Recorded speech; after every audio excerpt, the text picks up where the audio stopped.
just a little bit of a disclaimer that to stop myself from having a little bit of a mental breakdown while I was doing my makeup and it was looking like absolute shit, I decided to just have fun with it and do my makeup like I used to do back in like 2016 when you would just like cake product on and like draw the thickest, darkest eyebrows imaginable and cake powder on. So if my makeup is looking a little interesting, I think it looks better on camera, honestly. If you're like, what's going on? That's it. But also if it looks great, then never mind. Forget I said anything. This is definitely exactly as I plan my makeup to look. Why would you even ask that?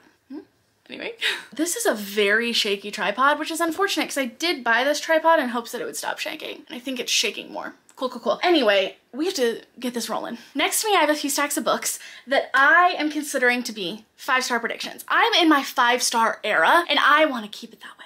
And part of that is that I'm going to stop putting off the books that I think are going to be 5 stars because I'm like, I don't know, waiting for the perfect time to read them, which is when, because I convince myself I don't want to read them whenever I'm in a slump because I think that the fact that I'm in a slump is going to make me read them and not give them 5 stars when I normally would have. Question mark, question mark, question mark. But then when I'm not in a slump, I'm like, well, I'm not in a slump, so like, do I want to read those now? I should wait until I'm in a slump. Girl, you're not gonna read them. Just read them now. Just read them, okay? So, to encourage myself to read them, we're gonna go over those today. And if you are new here, hi, hello, like and subscribe if you enjoy. But also, word of caution, I am the worst at describing plot. When I say that, it sounds like why else? What else am I doing here? Other than describing the plots of books to you, you know? I'm not that great at it, okay? You come for the vibes, okay? Not for the accurate descriptions of books or someone who remembers character names. That's for fucking sure. That's even harder for books that I haven't read yet because I also don't read synopses most of the time. So I just really go off of vibes and the little bit that I do know about these and other recommendations that I've heard. We're gonna go over these very quickly, get in the mood to start reading some 5-star all-time favorite books. I'm manifesting it now. It's going to happen. This is the stack. Okay. Starting off with what is one of my strongest 5-star predictions, which is weird because I'm mainly like a fantasy horror girly and this is neither. On Earth We're Briefly Gorgeous by Ocean Vuong. I am so excited to read this. This is literary fiction and it is written from the perspective of a man writing letters to his mom about his childhood and just about thoughts that he has about her and his mother was an immigrant. I don't know if he also immigrated too, but she can't speak English. So these are written with the intention that like she's never going to read these letters, but he's just kind of confessing everything that he feels and everything that's happened to them throughout their life and how that's impacted him. And I have just heard that this is incredible and gorgeous. I read the first chapter of this around this time last year when I was picking out books to read. I think I ended up reading Bunny possibly instead of this. I was just in a headspace that I needed something that wasn't this heavy, and I know that this is going to be heavy but so good. And I feel like everyone who I've seen read this has given it 5 stars. The first quote from this says, "You're a mother, Ma. You're also a monster, but so am I, which is why I can't turn away from you." Tell me you don't want to read that without reading the rest of the synopsis. Come on. And I believe that Ocean Vuong is a poet, and this was possibly, don't quote me on this, but I think their first novel. And the idea of a poet writing a novel and the beautiful quotes that I am sure I'm gonna be able to take from this. I love characters and beautiful writing, and this feels like it's gonna be both of those things. So even though it's not horror or fantasy, I feel like it's gonna be an easy 5-star. Getting into the horror and fantasy vibes though. Feed by Mara Grant. If you are new here, I am a Shauna Maguire slut. I fucking love Shauna Maguire. I would read their grocery lists happily.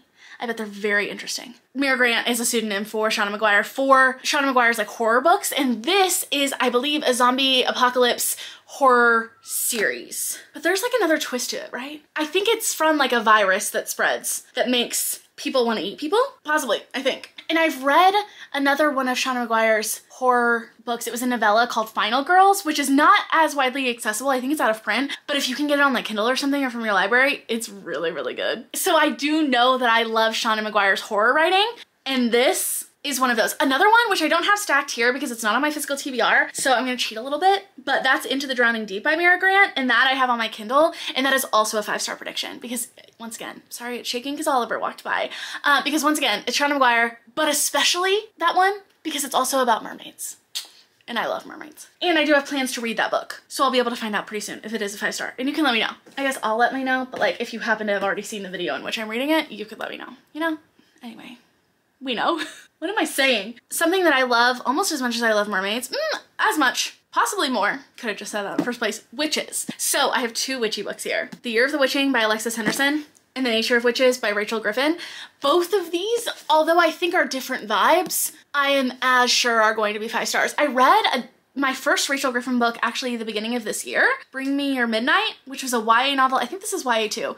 And I've heard that she does a lot of like nature-based magic systems. And this, I believe, is about witches that control seasons or the weather. Yes, witches that have maintained the climate, but now their control is faltering. Some things are happening. That's literally all I know about this. But I almost gave Bring Me Your Midnight 5 stars, and it was like more fantasy romance vibes. And I think that was also about a witch. But like, I just have always had good feelings about this. I'm excited about this one, but especially, Alexis Henderson, I've only read 1 book from you, but you are my girl, okay? I read House of Hunger, one of my all-time favorite books. It's on my all-time favorite book shelf, which is currently actually this one up here, and a little empty because I was pulling books from that shelf for an earlier clip that I was filming, but it's up there. Listen, about witches? Yes, please. And I've heard that originally this was going to have a sequel, but then I think that like COVID happened, and then also possibly was there like not as great of a response to this as she thought that there was gonna be? I don't remember, but I hope that one day there's a sequel. But either way, I think that this could be read as a standalone.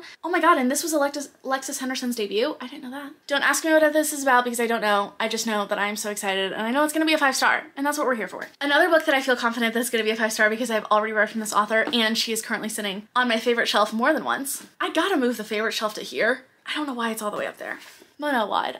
I love Mona Wad. Bunny, all-time favorite. I need to reread that. Rouge, loved it, 5 stars. And I heard that a lot of people were disappointed in Rouge in that they thought that if you liked All's Well, you could like Rouge. But I liked Rouge, so I feel like I like All's Well. And even though I definitively can say that I don't love Rouge as much as I love Bunny, I still really loved it, and I still gave it a 5 star, and it was on like my top favorite list, like books of the year last year. So All's Well, this involves a Shakespeare play, hence All's Well, I believe that this is a Shakespeare play. And I have heard it has chronic illness representation, and then maybe like our main character's putting on this play and then something weird starts to happen, I think. But the less I know about a Mona Wad book, I think the better. I don't want to give too much away, okay? I am just there for her and the vibes. And that's what this one is. And I am so excited to read this. So excited. I've never read from this author before, but a lot of people who I have similar horror taste to love this book. And honestly, I don't know if I've heard of anyone or seen any videos of anyone reading this where they didn't love it. Obviously people do, but like I haven't heard anything. And that's Slooh by Braun. And I have the hardcover edition of this, which is just gorgeous and has all of these weird drawings in it.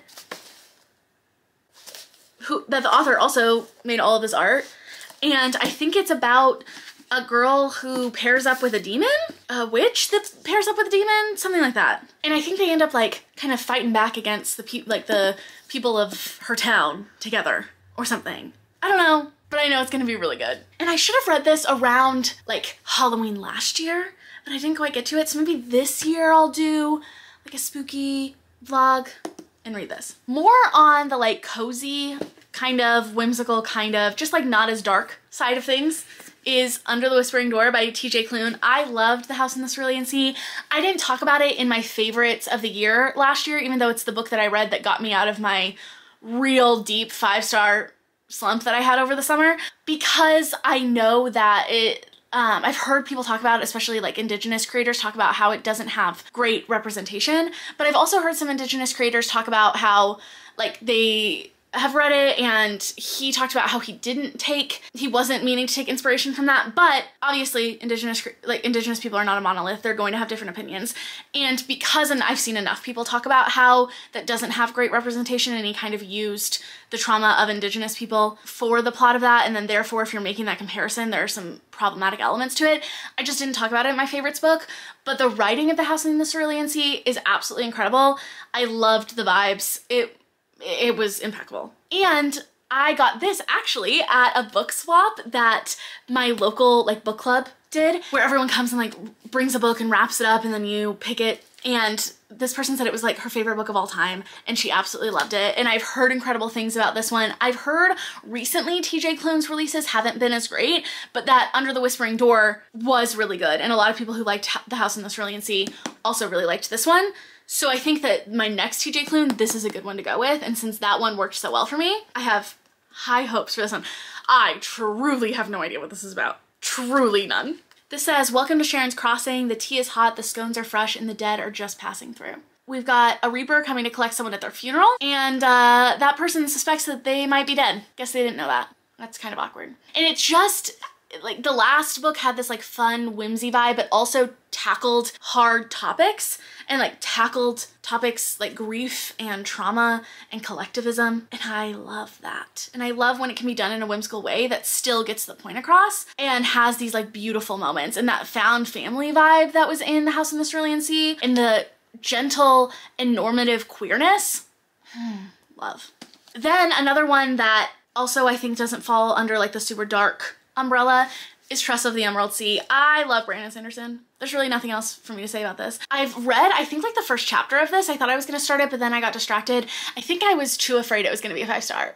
Or that like it was gonna be a 5-star at the wrong time and then I wasn't gonna give it a 5-star and I wasn't gonna fully appreciate it. But I've heard enough people talk about this that I know, and I just love Brandon Sanderson. I know that this is gonna be my thing. Our girl collects cups. I think she goes on an adventure on a sea made of spores. And it's a, is it a princess? What's that one book? Princess and the name escapes me. But I think it's like inspired by a traditional story. Not traditional, classic. I don't know what it's called. If I remember, I'll pop it up here. But this is a standalone, which I'm here for. And I just know that Brandon Sanderson for me hits. He knows how to write a plot.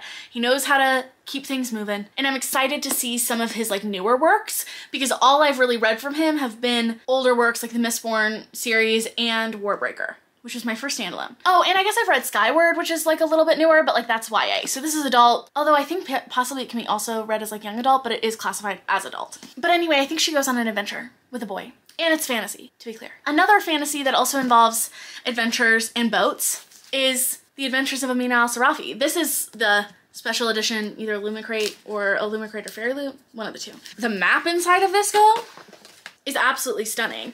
This is another one that my partner absolutely loves and recommends, and I've heard that I think it's queer, possibly, but I do know that the main character is like in her 40s, I think 40s or 50s, so I'm excited to follow like an older female character, and there are boats and adventures. Probably pirates from the boats, I would guess, but again, that is all I know. But all of those things sound like absolutely my vibe. The only reason I've been putting it off is that it's the first in a series, and I have a hard time starting series that aren't finished because like I know that I'm gonna have to reread them along the way. It's tricky for me. But speaking of a series that is finished, and this is actually our last book, An Ember in the Ashes, which is, if all goes to plan, I have plans to be reading this very, very soon. Not just this, the entire series. But I love Sabaa Tahir. I gave All My Rage, which was her contemporary YA book, 5 stars. I just saw that she's coming out with another fantasy book this year. I think it's called Air. Oh my god, I'm so excited about that.